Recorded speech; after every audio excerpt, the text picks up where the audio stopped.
अस्सलामुअलैकुम my dear students, याद है हम डिस्कस कर रहे हैं अभी तक atom, history of atom and discovery of atom,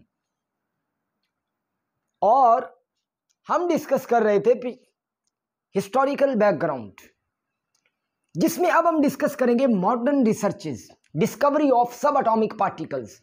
ये मेरा बड़ा फेवरेट है। पहले हमने ग्रीक्स देखे, then we have discussed about John Dalton atomic theory.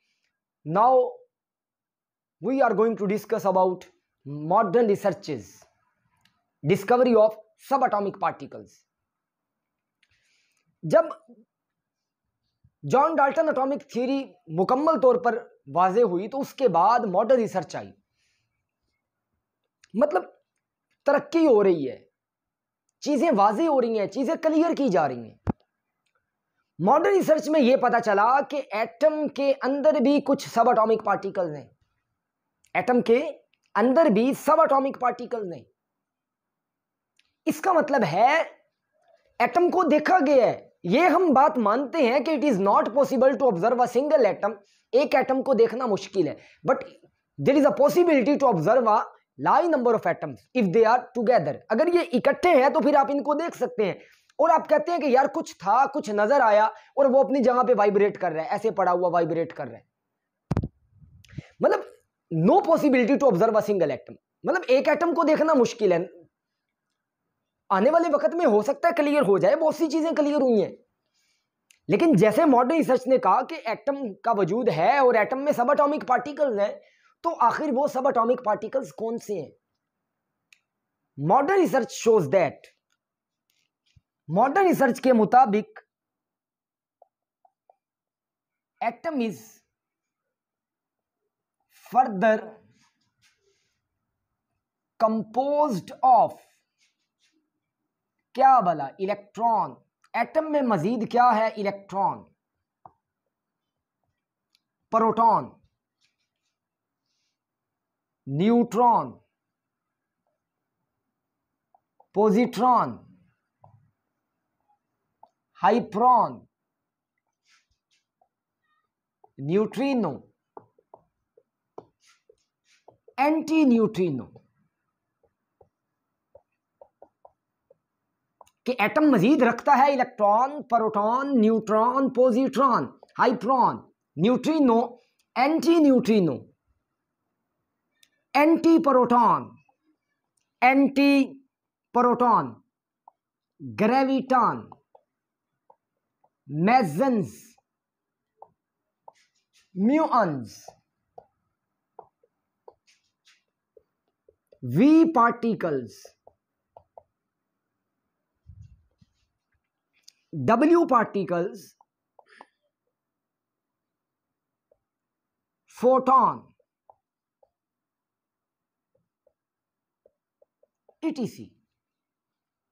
अब मॉडर्न रिसर्च कहती है कि एटम में मजीद इलेक्ट्रॉन है, प्रोटॉन है, न्यूट्रॉन है, पॉजिट्रॉन है, हाइप्रोन है, न्यूट्रिनो है, एंटी न्यूट्रिनो है।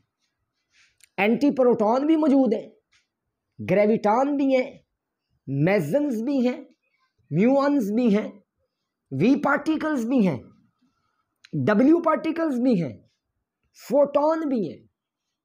और इस किस्म के एटम में मोर देन 100 सब एटॉमिक पार्टिकल हैं। 100 नहीं, मोर देन 100 सब atomic particles exist in an atom like these particles. मतलब अगर हम कहें कि यार ये न्यूक्लियस है, ये आपके पास आ गया शेल, या जिसको आप ऑर्बिट कह लें, और जब देखा गया तो देखने पे पता चला कि यार जो इलेक्ट्रॉन है,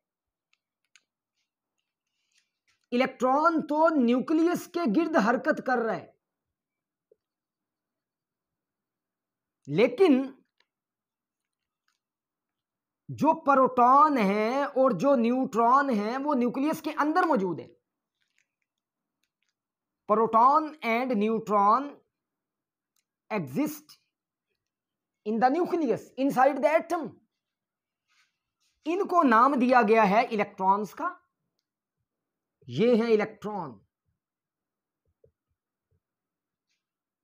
ये है प्रोटॉन और ये है न्यूट्रॉन।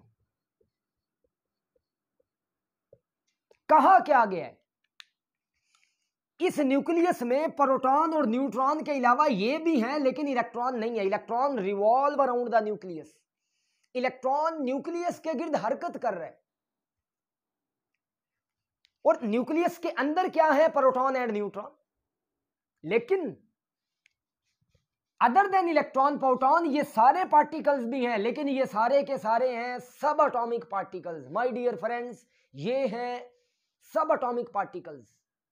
लेकिन electron, proton and neutron, these are called of fundamental particles of an atom. ये एटम के फंडामेंटल पार्टिकल्स हैं, ये लाजमी है। एटम के वजूद के लिए इन तीनों का होना जरूरी है। अगर एटम को तमाम प्रॉपर्टीज सेटिस्फाई करनी है तो उसके पास इलेक्ट्रॉन भी होने चाहिए, प्रोटॉन भी होने चाहिए और न्यूट्रॉन भी होने चाहिए। And other thing which is important, जैसे ग्रीक्स कहते थे एटम इज इंडिविजिबल, अगर हम कहते हैं कि एटम इज इंडिविजिबल है, then how we know electron, proton, neutron and these 100 subatomic particle exist in an atom? It means that atom is divisible. Modern research के मुताबिक एटम डिविजिबल है। आपने डिस्कवर्ड किया है कि यार एटम में इलेक्ट्रॉन है, प्रोटॉन है, न्यूट्रॉन है और पार्टिकल्स हैं, मींस एटम को देखा गया है, एटम की छानबीन की गई है, उसमें पता चला है। और यार अब तो यहां तक पता चल गया है कि जो इनसाइड है आपके पास प्रोटॉन और न्यूट्रॉन है, these are made up by quarks. ये क्वार्क्स के मिलने से बने हैं। जैसे अप क्वार्क्स, डाउन क्वार्क्स, आपके सिलेबस में तो 2 हैं, but there are 6 type of quarks. So अब यहां तक भी देखें आप, डिस्कवरी जा चुकी, पता नहीं नेक्स्ट क्या होने वाले। So these are called subatomic and these are called fundamental particles of an atom, my dear students. और लास्ट वन था जैकब बर्जीलियस। जस्ट मैं हल्का सा इसके बारे में बताऊंगा। Jacob Berzelius, my dear friends, Jacob Berzelius ने सिर्फ 2 काम किए जिनकी बड़ी इंपॉर्टेंस है केमिस्ट्री में। एक तो इस मोहतरम ने एलिमेंट्स को सैंपल्स दिए थे और दूसरा डिस्कवर्ड एटॉमिक मैसेज।